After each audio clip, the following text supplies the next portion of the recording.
Hello everyone, आपका स्वागत है मेरे चैनल नॉलेज हब में। आज मैं आपके आगे एक पॉवर्टी का नया कॉन्सेप्ट डिस्कस करूंगा जो कि अमृता सेन ने फाउंड किया है। देखो, पॉवर्टी को हमेशा से ही एक ही पैराडाइम में सोचा जाता है कि अगर इंसान के पास पैसे कम हैं तो वो पुअर है। ये तो एक क्राइटेरिया है, पर सिर्फ यही एक क्राइटेरिया नहीं है पॉवर्टी को नापने का।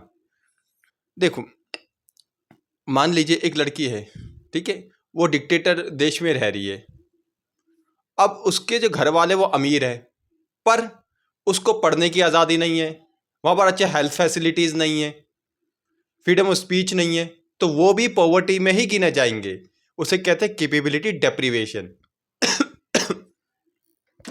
इसका मतलब ये होता है कि जब हम किसी भी समाज का, देश का डेवलपमेंट नाप रहे हो तो हमें सिर्फ ये नहीं देखना चाहिए कि वहाँ के लोगों की पर कैपिटा इनकम कितनी है। एक एग्जांपल से समझते हैं, जैसे केरला है। केरला की पर कैपिटा इनकम जो है वो कम है, ठीक है, और ब्राज़ील की ज़्यादा है। पर अगर आप देखेंगे केरला के लोग जो है ज़्यादा जीते, लाइफ एक्सपेक्टेंसी उनकी ज़्यादा है कंपेयर टू ब्राज़ील के लोगों से। क्यों? क्योंकि केरला की गवर्नमेंट ने हेल्थ सेक्टर, एजुकेशन सेक्टर में बहुत ज़्यादा इन्वेस्ट किया, इसलिए जो पुअर से पुअर इंसान है उसको भी एक अच्छा हेल्थ फैसिलिटीज़ मिलती है। अगर हम कंपेयर करें ब्राज़ील से, ब्राज़ील में जो अपर मिडिल क्लास भी है उसको भी बहुत ज़्यादा तकलीफ़ें फेस करनी पड़ती है, क्योंकि उनका हेल्थ सेक्टर काफ़ी ख़राब है और एजुकेशन भी कॉस्टली होगी, ठीक है। तो इससे हमें ये सीख मिलती है कि जो पॉवर्टी नापने का जो क्राइटेरिया है वो सिर्फ इनकम नहीं है, आप उस इनकम से क्या कर पा रहे, क्या नहीं कर पा रहे, ये भी बहुत ज़रूरी है। जैसे आपने जिम्बाब्वे में देखा होगा कि लोग टोकरी भर भर के पैसे लेके जाते हैं एक ब्रेड खरीदने के लिए। वो क्या दिखा रहा है कि वहाँ पर ना हेल्थ सेक्टर अच्छा है ना एजुकेशन सेक्टर अच्छा है।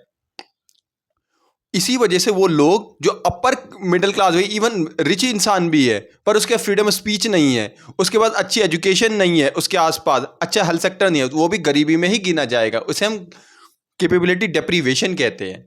कैपेबिलिटी का मतलब होता है जिस तरह की लाइफ आप वैल्यू करते हैं उस तरह की आप जी सके। जैसे फिनलैंड है, उनका जो पर कैपिटा इनकम है वो अमेरिका से कम है, पर फिनलैंड के लोग ज़्यादा खुश हैं क्योंकि उनका एजुकेशन सेक्टर पूरी तरह से फ्री है, हेल्थ सेक्टर बहुत आउटस्टैंडिंग है, इनइक्वालिटी नहीं है, डिस्क्रिमिनेशन नहीं होता है, फ्रीडम ऑफ स्पीच ज़्यादा है।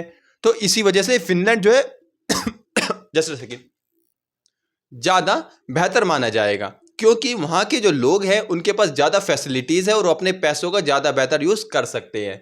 तो हम ये सीख सकते हैं कि जब हम इसका निर्णय ले, इसका जजमेंट करें कि कौन पुअर है कौन नहीं, उसकी सिर्फ इनकम नहीं देखनी है, हमें ये देखना है कि उस समाज में लोग कितने सेफ हैं, कितना ज़्यादा हेल्थ सेक्टर मजबूत है, कितने ज़्यादा एजुकेशन मिल रही है, कितना ज़्यादा एम्प्लॉयमेंट मिल रहा है। उससे हमें ये तय करना होगा कि वो नेशन या जो समाज है वो डेवलप है या अंडर डेवलप है। सिर्फ इनकम से अगर होता तो बहुत सारे डिक्टेटर्स वाले जो देश हैं, वहाँ अमीर लोग हैं तो वो बहुत खुश होते, वो डेवलप होते, पर वो नहीं है। चाइना, रशिया, एक टाइम पे क्यूबा, वहाँ पर अमीर लोग तो थे ही, पर उनके पास वो फ्रीडम स्पीच नहीं है, डेमोक्रेटिक राइट्स नहीं है जो कि एक मिडिल क्लास है, लोअर मिडिल क्लास फिनलैंड के इंसान को, स्विट्जरलैंड के इंसान को, ऑस्ट्रिया के इंसान को है। तो इनकम ही सब कुछ नहीं है, हमारे पास क्या है और उसका हम क्या था यूज़ कर पा रहे, ये ज़्यादा इंपॉर्टेंट है अमृता सेन और मेरे अकॉर्डिंग भी। आई होप आपको ऐसा कुछ सीखने को मिला होगा। Thank you very much.